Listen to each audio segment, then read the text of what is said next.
तो हेलो भाइयों, जैसा कि आरबीआई असिस्टेंट का एडमिट कार्ड आ गया है और 11 अप्रैल को एग्ज़ाम है। तो हम इस वीडियो में डिस्कस करने वाले हैं कि जो रिमेनिंग 8 डेज हैं उसके लिए क्या अप्रोच रहना चाहिए। तो सबसे पहले मैं आपको अपने मार्क्स दिखा देता हूँ। सो ये मेरे सारे मार्क्स हैं, यहाँ पे आप देख सकते हैं। वहीं सिमिलरली अब मैं आज का मॉक दिखाऊँ तो आज के में मेरे 94.5 मार्क्स आए हैं, जिसमें मेरा परसेंटाइल 99.9 रहा है और ये मेरे सेक्शनल मॉक है, आप देख सकते हैं। तो यहाँ पे अगर इसका एनालिसिस किया जाए तो अगर इंग्लिश में मुझे देखना है तो इंग्लिश में सबसे पहले मैं ये इजी क्वेश्चन सॉल्व करूँगा। फिर सेकंड पे जाऊँगा मैं ये स्पेलिंग वाले या फिर रिप्लेसमेंट वाले। तो रिप्लेसमेंट वाले सेकंड पे आ गए, ठीक है। उसके बाद सीधे मैं स्पेलिंग वाले पे चले जाऊँगा, जो भी स्पेलिंग रहेगा वो। देन मैं एरर वाले पे चले जाऊँगा और इसको मैं ड्रॉप कर दूँगा, इसको मैं बाद में करूँगा, ठीक है। ये जैसे 5 क्वेश्चन मैं ड्रॉप कर दिया। फिर उसके बाद आ गया मैच द कॉलम, तो मैच द कॉलम भी कर लूँगा ईजिली। सो ये क्वेश्चन हो जाएंगे। उसके बाद 10 क्वेश्चन ही आएंगे, तो इसको भी ड्रॉप कर दूंगा सबसे लास्ट में करने के लिए। सो इसके करने के बाद अभी आ गया करेक्टली स्पेल्ड वर्ड, उसे भी हम कर लेंगे फटाफट। सिमिलरली उसके बाद जो भी एरर्स आएंगे, एरर्स सही लग रहे हैं तो ठीक है, नहीं लग रहे हैं तो फिर इसको हटा देंगे। फिर उसके बाद हम आ जाएंगे सीधे कॉम्प्रिहेंशन पे। कॉम्प्रिहेंशन पे हम पूरे क्वेश्चंस करेंगे। देन लास्ट में हम फिल इन द ब्लैंक्स पे आएंगे। So fill in the blanks mainly 2 से 3 क्वेश्चन तो हमें ग्रामर से ही मिल जाएंगे।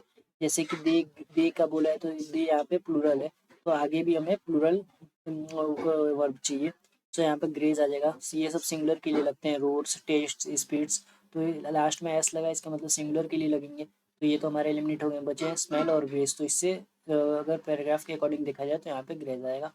सिमिलरली और भी क्वेश्चंस हम कर सकते हैं, जैसे ये तो पैराग्राफ के ऊपर है, ये भी पैराग्राफ के ऊपर है, ये भी पैराग्राफ, ठीक है। ये अब हेड दिया है, हेड के आगे क्या लगता है, तो हेड के आगे हमेशा V3 लगता है, तो डे के आगे वेस्टेड, बाकी सारे एलिमिनेट हो गए।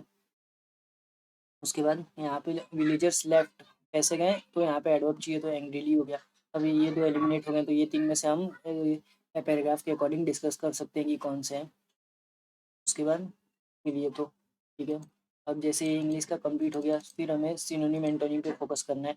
और कॉम्प्रिहेंशन तो सब करके आएंगे, तो कॉम्प्रिहेंशन के भरोसे तो एग्जाम में मत ही जाना।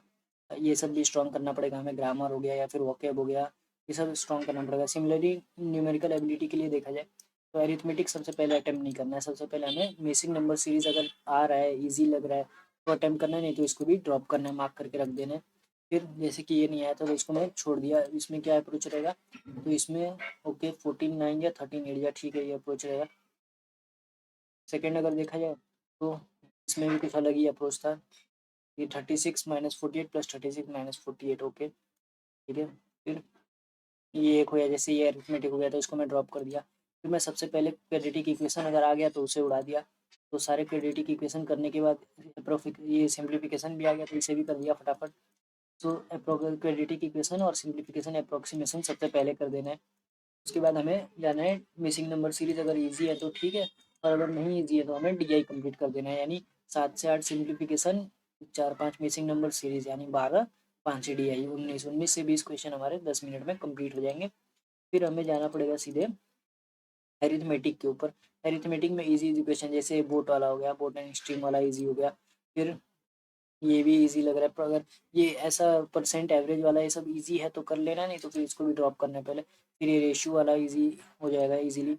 उसके बाद उसके बाद ये इन्वेस्टमेंट वाला भी इजी रहता है, ये कर लेते हैं। फिर इसको मैं सबसे बाद में करता हूँ, मिक्सचर वाले को। फिर ठीक है, ये भी हो गया। उसके बाद ये एजिस वाला भी थोड़ा इजी लगता है मुझे, तो इसे भी अटेम्प्ट कर लेता हूँ। तो ऐसे ही हम सारे क्वेश्चंस अरिथमेटिक के भी हमें सबसे लास्ट में उड़ाने हैं। तो अरिथमेटिक कंप्लीट होने के बाद हमें जब हम रीजनिंग पे जा रहे हैं, तो रीजनिंग में क्या करना है कि रीजनिंग में सबसे पहले इनइक्वलिटी कर देना है, इनइक्वलिटी, सिलॉक्स, ये सब कर देना है। सो जैसे इनइक्वलिटी हो गया, फिर ये वाला भी ईजी रहता है, तो इसे भी अगर जल्दी जल्दी हो सकता है तो इसे भी कर देना है। और जिसमें जो फंसाने वाले हैं उसको अभी छोड़ देना है। फिर वहीं लास्ट में सिलॉक्स हो गया, तो सिलॉक्स को भी उड़ा देना है।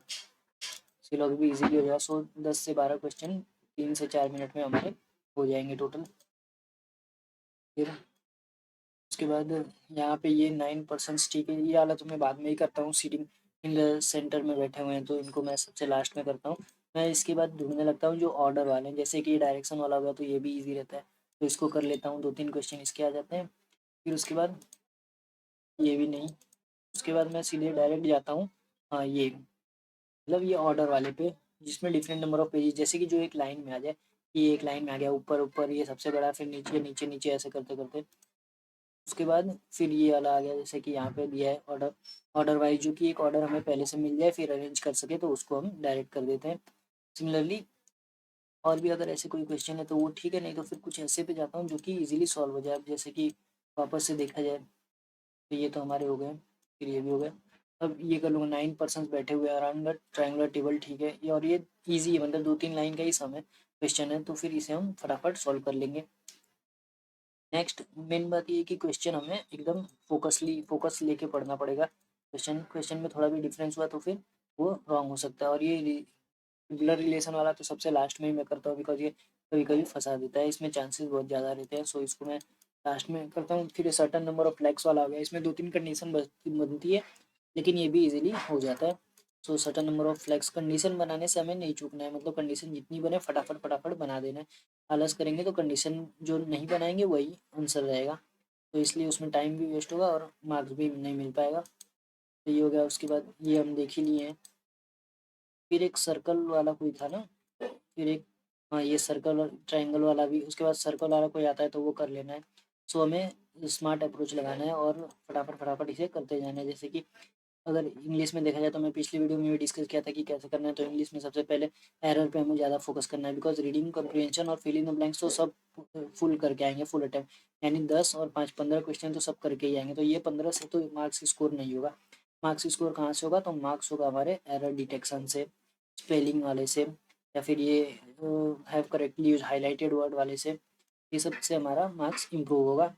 सो मेन है कि अभी 8 दिन बच रहे हैं, तो आप भी इन्हीं सब चीज़ों पे फटाफट फोकस करें और ज़्यादा फोकस इंग्लिश के ग्रामर सेक्शन पे रखें। न्यूमेरिकल एबिलिटी में देखा जाए तो 8 दिन के लिए अरिथमेटिक बहुत टाइम है, अरिथमेटिक 8 दिन के लिए एकदम फुल अरिथमेटिक पे लग जाए, और अरिथमेटिक ही सेक्शन है जो कि न्यूमेरिकल एबिलिटी में हमें सिलेक्शन दिलाएगा, क्वालिफाई कराएगा, बिकॉज डीआई सब करके आएंगे, क्वाड्रेटिक इक्वेशन सब करेंगे, सिंप्लीफिकेशन अप्रोक्सीमेशन भी सब अटेम्प्ट करके आएंगे, तो बचेगा क्या, बचेगा अरिथमेटिक। अरिथमेटिक ही न्यूमेरिकल एबिलिटी में टॉप कराएगा या फिर आगे लेके जाएगा। वहीं रीजनिंग में भी इजी वाले सब करके आएंगे, जैसे ये हो गया इनिक्विटी हो गया, सिलॉक्स हो गया, तो ये सब तो सारे अटेम्प्ट करके आएंगे। तो कौन तो ये इसमें कौन आगे लेके जाएगा, तो इसमें ये वाले जैसे पजल हो गए, कुछ घुमाने वाले पजल, जैसे सर्टन नंबर जो फिक्स ना हो। सिमिलरली ये सब पजल जो कि थोड़े से टफ लगे हों, तो ये सब आगे लेके जाएंगे। सो हमें उन चीज़ों पे रिमेनिंग 8 डेज में फोकस करना है जिसमें मतलब जो कि लोग छोड़ देते हैं, या फिर जो लोगों को टफ लगता है, हमें भी टफ लगता है, तो उन पे ज़्यादा फोकस करना है। सो जिस अभी 8 दिन है, सो आप सभी को best of luck and prepare well for the RBI assistant exam, and thank you everyone.